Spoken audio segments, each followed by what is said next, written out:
Hi friends, welcome to mom's kitchen. ఇప్పుడు protein rich శనగపప్పు tomato curry ఎలా చేయాలో చూద్దాం. ఇప్పుడు దీనికోసం స్టవ్ ఆన్ చేసుకొని ఒక ప్యాన్ పెట్టుకొని ప్యాన్ హీట్ అయిన తర్వాత ఒక టేబుల్ స్పూన్ ఆయిల్ వేసుకొని ఆయిల్ హీట్ అయిన తర్వాత జీలకర్ర, ఉల్లిపాయ, పచ్చిమిర్చి వేసుకొని ఫ్రై చేసుకోవాలి. ఉల్లిపాయ కొద్దిగా ఫ్రై అయిన తర్వాత ఒక స్పూన్ అల్లం వెల్లుల్లి పేస్ట్, కరివేపాకు కూడా వేసుకొని పచ్చివాసన పోయేంత వరకు వేయించుకోవాలి. కొద్దిగా పసుపు, 2 టేబుల్ స్పూన్ల కొబ్బరి పొడి, ముందుగా ఉడకబెట్టుకున్న శనగపప్పు వేసుకొని ఫ్రై చేసుకోవాలి. శనగపప్పు ఆయిల్లో ఫ్రై అయిన తర్వాత ఒక 1/2 కిలో టమాటా ముక్కలను వేసుకొని కలుపుకొని మూత పెట్టి ఒక 5 మినిట్స్ కుక్ చేసుకోవాలి. ఇప్పుడు ఇందులోకి 2 స్పూన్ల కారం, 1 స్పూన్ ఉప్పు వేసుకొని కలుపుకోవాలి.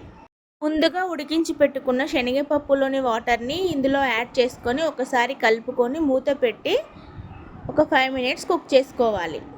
కర్రీ దగ్గర పడిన తర్వాత కొద్దిగా గరం మసాలా, కొత్తిమీర వేసుకొని కలుపుకొని స్టవ్ ఆఫ్ చేసుకోవడమే. తో టేస్టీ అండ్ హెల్దీ శనగపప్పు టమాటో కర్రీ రెడీ.